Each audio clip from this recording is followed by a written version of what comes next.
വിജയന്റെ അടിമകളായി നിൽക്കുന്ന ചില പോലീസ് ഓഫീസർമാരുണ്ട്.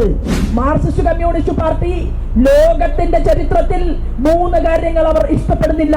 ജമാഅത്ത് ഇസ്ലാമി എന്ന് പറയുന്ന ഭീകര സംഘടനയുമായിട്ട് കൂട്ടുകൂടാൻ കോൺഗ്രസിന് ഒരു മടിയും ഉണ്ടായില്ല. സ്റ്റാലിനെ ആരാധിക്കുന്നു. നിങ്ങൾക്ക് എങ്ങനെ സ്നേഹത്തെ കുറിച്ച് പറയാൻ സാധിക്കും? നിങ്ങൾക്ക് എങ്ങനെ ഐക്യത്തെ കുറിച്ച് പറയാൻ സാധിക്കും? ഇസ്ലാം ഭീകര സംഘടനകൾ 21 സംഘടനകൾ മലപ്പുറം ജില്ലയിൽ പ്രവർത്തിക്കുന്നു. അവരുടെ ലക്ഷ്യമെന്ന് പറയുന്നത് കാശ്മീർ കഴിഞ്ഞാൽ ഏറ്റവും കൂടുതൽ തീവ്രവാദികളെ സൃഷ്ടിക്കാൻ കേരളത്തിൽ പരിശ്രമിക്കുകയാണ് എന്ന് എഴുതി കൊടുത്തത്, റിപ്പോർട്ട് കൊടുത്തത് അന്നത്തെ മലപ്പുറത്തിന്റെ SP ആണ്. എന്താ പറയാനുള്ളത് മുഖ്യമന്ത്രിക്ക്? അതിനെ തുടർന്ന് നിങ്ങൾ ഇപ്പം നിലമ്പൂരിൽ ഉപതെരഞ്ഞെടുപ്പ് വന്നപ്പോ നിലമ്പൂരിലെ യാതൊരു മടിയും മറയുമില്ലാതെ പോപ്പുലർ ഫണ്ടുകാരന്റെ പിന്തുണ മാർക്സിസ്റ്റ് പാർട്ടിയുടെ സ്ഥാനാർത്ഥിക്ക് പിന്തുണ കൊടുത്തപ്പോ പോപ്പുലർ ഫണ്ടിന്റെ ഗോവിന്ദൻ മാഷ് ഇടത്തെ കൈകൊണ്ട് അങ്ങ് മാറത്തേക്ക് അടുക്കി പിടിച്ചു അല്ലേ? അതുപോലെ തന്നെ നിലമ്പൂരില് ജമാഅത്ത് ഇസ്ലാമി എന്ന് പറയുന്ന ഭീകര സംഘടനയുമായിട്ട് കൂട്ടുകൂടാൻ കോൺഗ്രസിന് ഒരു മടിയും ഉണ്ടായില്ല.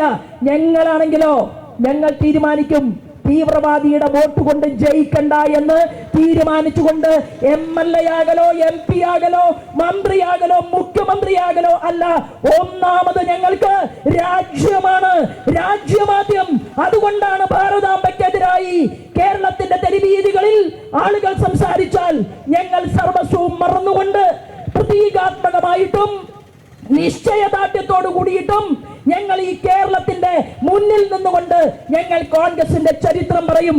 മാർക്സിസ്റ്റ് കമ്മ്യൂണിസ്റ്റ് പാർട്ടി ലോകത്തിന്റെ ചരിത്രത്തിൽ 3 കാര്യങ്ങൾ അവർ ഇഷ്ടപ്പെടുന്നില്ല. എന്താ 3 കാര്യങ്ങൾ? മഹാത്മാഗാന്ധി അമ്മയുടെ ക്ഷേത്രം, ഭാരതാംബയുടെ ക്ഷേത്രം വാരണാസിയിൽ ഉദ്ഘാടനം ചെയ്തപ്പോൾ പറഞ്ഞ ഐക്യം, അത് ഇഷ്ടപ്പെടാത്തവരാണ് കമ്മ്യൂണിസ്റ്റുകൾ. ഐക്യം ഇഷ്ടമില്ലാത്തത് കൊണ്ടാണ് സ്റ്റാലിന്റെ നേതൃത്വത്തിൽ ആയിരക്കണക്കിന് 10,000-കണക്കിന് വരുന്ന ചോദിച്ചവരെ, പ്രതികരിച്ചവരെ വെട്ടിയും കുത്തിയും വെടിവെച്ചും കൊലപ്പെടുത്തിയത്. ആ സ്റ്റാലിനെ ആരാധിക്കുന്നവരാണ് കമ്മ്യൂണിസ്റ്റ് പാർട്ടിക്കാർ. സ്റ്റാലിനെ ആരാധിക്കുന്നു. നിങ്ങൾക്ക് എങ്ങനെ സ്നേഹത്തെ കുറിച്ച് പറയാൻ സാധിക്കും? നിങ്ങൾക്ക് എങ്ങനെ ഐക്യത്തെ കുറിച്ച് പറയാൻ സാധിക്കും? നിങ്ങൾക്ക് എങ്ങനെ സമാധാനത്തെ കുറിച്ച് പറയാൻ സാധിക്കും? നിങ്ങൾക്ക് സാധിക്കില്ല.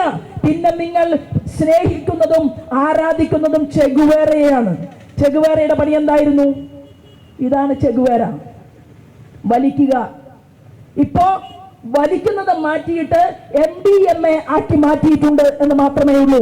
ഒരു പാർട്ടിയുടെ സംസ്ഥാന സെക്രട്ടറിയുടെ കുടുംബത്തിലുള്ളവൻ പോലും ഈ കേരളത്തിലെ പാവപ്പെട്ട കുട്ടികളുടെ സിരകളിലേക്ക് മയക്കുമരുന്ന് ഒഴുക്കി കൊടുത്തുവെന്ന് ഇവിടുത്തെ പോലീസ് അധികാരികൾക്ക് ബോധ്യപ്പെട്ടിട്ടും പോലീസ് അധികാരികൾ തലകുനിച്ച് നിൽക്കുകയാണ് കേരളത്തിന്റെ മുഖ്യമന്ത്രിയുടെ മുന്നിൽ. എന്താ കാരണം? കമ്മ്യൂണിസ്റ്റുകാര് ഏത് കച്ചവടം ചെയ്താലും പോലീസിന് ഒരു പ്രശ്നവുമില്ല. ഇന്ന് കോഴിക്കോടില് ഭാരതീയ ജനതാ യുവമോർച്ചയുടെ ചെറുപ്പക്കാരെ നിങ്ങൾ കസ്റ്റഡിയിൽ എടുത്തിട്ടുണ്ട് കേരളത്തിലെ പോലീസ്. നിങ്ങൾ SFIയുടെ ഗുണ്ടകളെ, ഞങ്ങളുടെ പ്രവർത്തകന്മാർക്കെതിരെ തിരിഞ്ഞ SFIയുടെ ഗുണ്ടകൾക്കെതിരെ ചെറുവിരലനക്കാൻ നിങ്ങൾക്ക് സാധിച്ചില്ല. എന്താ കാരണം? കാരണം എന്താണെന്നറിയുമോ? ആർഷോ പറഞ്ഞില്ലേ പോലീസുകാരനോട്? എന്താ പറഞ്ഞത്? വലിയ നക്ഷത്ര ചിഹ്നമുള്ള പോലീസുകാരനെ ഒന്ന് നോക്കിയിട്ട് ആർഷോ പറഞ്ഞു, എടാ കക്കൂസ് കഴുകാൻ പറഞ്ഞാൽ കഴുകിയിരിക്കണമെന്നാണ് പറഞ്ഞത്. നിങ്ങൾ പിണറായി വിജയന്റെ കക്കൂസ് കഴുകും, നിങ്ങൾ SFIയുടെ നേതാവിന്റെ കക്കൂസും കഴുകും. കാരണം നിങ്ങൾക്ക് നിങ്ങളുടെ ഉടുത്ത കാക്കിയോട് കൂറു പുലർത്താൻ സാധിക്കാതെ കേരളത്തിൽ കമ്മ്യൂണിസ്റ്റ് പാർട്ടി കേരള ഭരണകൂടത്തിന് നേതൃത്വം നൽകുന്നുവെന്നുള്ള ധാർഷ്ട്യത്തോടെ, ധിക്കാരത്തോടെ പിണറായി വിജയന്റെ അടിമകളായി നിൽക്കുന്ന ചില പോലീസ് ഓഫീസർമാരുണ്ട്. നല്ല നാട്ടിലുള്ള ആണുങ്ങളൊക്കെ വേറെയും ഉണ്ട് കേരള പോലീസില്. ഇവിടെ നടക്കുന്ന കാര്യങ്ങളൊക്കെ നരേന്ദ്രമോദിയെ വിളിച്ച് രഹസ്യമായിട്ടും പരസ്യമായിട്ടും കത്തുകളിലൂടെയൊക്കെ അറിയിക്കുന്ന എണ്ണം പറഞ്ഞ പോലീസുകാര്, നരേന്ദ്രമോദി ഫാൻസ് ആയിട്ടുള്ള പോലീസ് അധികാരികളും കേരള പോലീസിലുണ്ട്. ഇന്ന് ഞങ്ങളുടെ ചെറുപ്പക്കാരെ അറസ്റ്റ് ചെയ്ത് കൊണ്ടുപോയിട്ടുണ്ടെങ്കിൽ അവരെ എത്രയും പെട്ടെന്ന് വിട്ടയക്കാൻ കേരള പോലീസ് തയ്യാറായിട്ടില്ലെങ്കിൽ കോഴിക്കോടിലെ BJP-ക്കാര് മാത്രമല്ല, തൃശൂരിൽ നിന്നും മലപ്പുറത്തു നിന്നും പാലക്കാട് നിന്നും ഞങ്ങൾ വിസിലടിച്ചാൽ ഭാരതീയ ജനതാ പാർട്ടിയുടെ പ്രവർത്തകന്മാർ ആ പോലീസ് അധികാരികളുടെ മുന്നിലെത്തും. അതിനുള്ള സംഘടനയും ബലവും ആൾബലവും ഇന്ന് ഞങ്ങൾക്കുണ്ട്. ഞങ്ങൾ അതിനെക്കുറിച്ച് കൂടുതലൊന്നും പറയുന്നില്ല. ഇന്നത്തെ ഈ പരിപാടി എന്ന് പറയുന്നത് ഞങ്ങൾ സൂചന നൽകുകയാണ്. ശിവൻകുട്ടി അണ്ണന് വിദ്യാഭ്യാസ വകുപ്പ് നോക്കിയാൽ മതി. ഞങ്ങൾ ഏത് കൊടി പിടിക്കണം, ഞങ്ങൾ ഭാരതാംബയുടെ ഏത് ഫോട്ടോ എടുക്കണം, അത് ഞങ്ങൾ തീരുമാനിക്കും. കാരണം നിങ്ങൾ ഞങ്ങളുടെ ശ്രീകൃഷ്ണനെ കവർന്നെടുക്കാൻ നോക്കിയവരാണ്.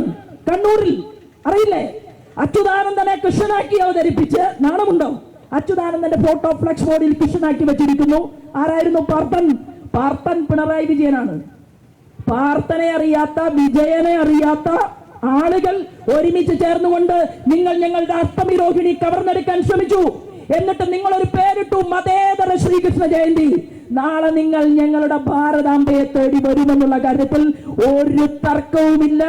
എന്നാൽ അന്ന് വർഷങ്ങളോളം ബംഗാളിനെ അടക്കി ഭരിച്ച കമ്മ്യൂണിസ്റ്റ് പാർട്ടിയുടെ അവസ്ഥ ഈ കേരളത്തിനുമുണ്ടാകും.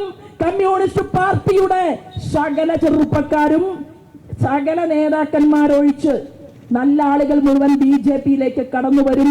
ഇതാണ് ഭാവി കേരളത്തിന്റെ സൂചകം എന്നുള്ളത് ഇന്ന് മാർക്സിസ്റ്റ് പാർട്ടിയുടെ നേതാക്കന്മാർക്ക് ബോധ്യപ്പെട്ടതുകൊണ്ടാണ് പ്രിയപ്പെട്ടവരെ ഈ വിഷയത്തെ ചില പ്രത്യേക താല്പര്യക്കാരെ ഉപയോഗിച്ചുകൊണ്ട് ഈ വിഷയത്തെ ലൈവാക്കി മാറ്റാൻ ശ്രമിക്കുന്നത്.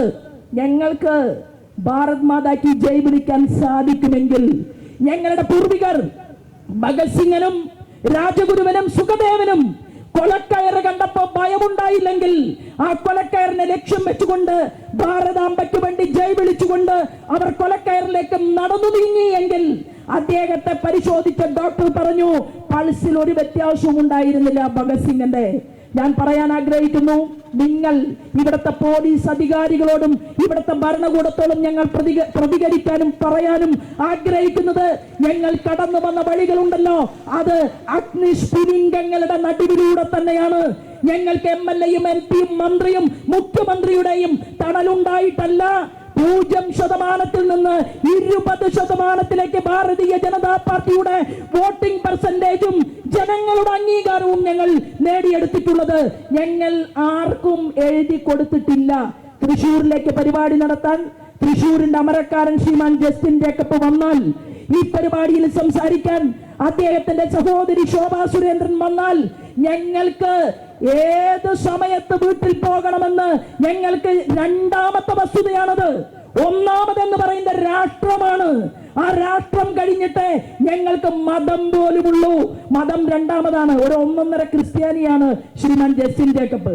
എന്നാൽ ജസ്റ്റിൻ ജേക്കബ് പള്ളിയിൽ പോകും, ബൈബിള് വായിക്കും, യേശുദേവനെ പ്രാർത്ഥിക്കും, ഞാൻ അമ്പലത്തിൽ പോകും, ഞാൻ ദേവി മന്ത്രങ്ങൾ ജപിക്കും.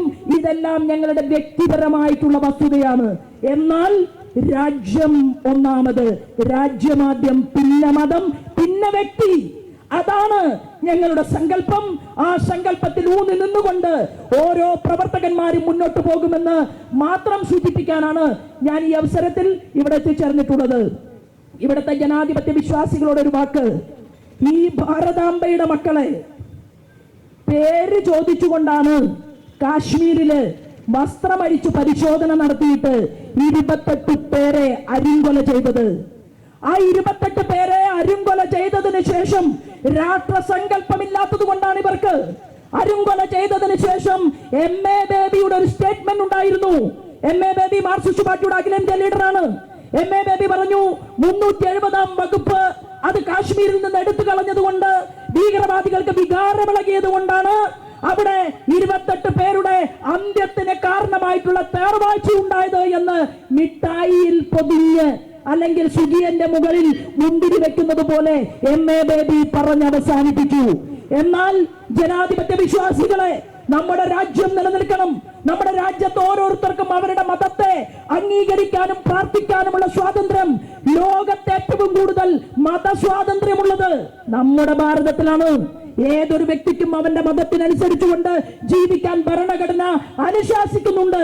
എന്നാൽ വെള്ളം കുടിക്കുന്ന, കച്ചവടം നടത്തുന്ന, മകളെ നിക്കാഹ് കഴിച്ചു കൊടുക്കുന്ന, അല്ലെങ്കിൽ മക്കളെ വിവാഹം കഴിച്ചു കൊടുക്കുന്ന ഹിന്ദുവിനും ക്രിസ്ത്യാനിക്കും മുസൽമാനും എല്ലാവർക്കും ചേർന്നിട്ടുള്ള ഒരു അമ്മയാണ്, അഭയ കേന്ദ്രമാണ് ഈ വേദിയിലിരിക്കുന്ന ഈ ഭാരതാംബ എന്ന് പറയുന്ന നമ്മുടെ അമ്മ. ആ അമ്മയുടെ അമ്പലമാണ് 1936-ൽ മഹാത്മാഗാന്ധിജി ഉദ്ഘാടനം ചെയ്തത്.